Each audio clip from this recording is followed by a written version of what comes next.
All right, YouTubers, I've been shopping again. I finally got to IKEA. It took 3.5 months of bickering about the prices of bowls and dishes and the quality and stuff like that.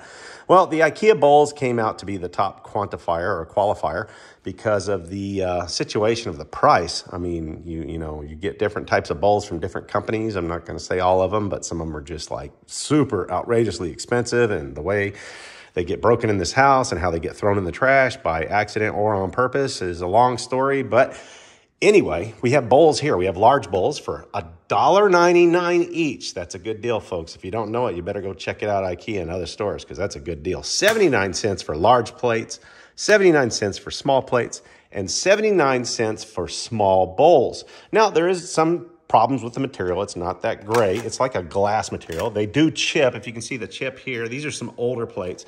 And they also don't sit well. They start to warp in the washer a little.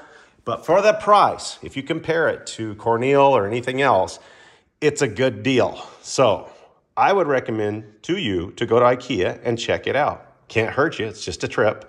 And check it out for the prices. $1.99, $79, $79, $79. Okay? Good deal. Check it out. IKEA.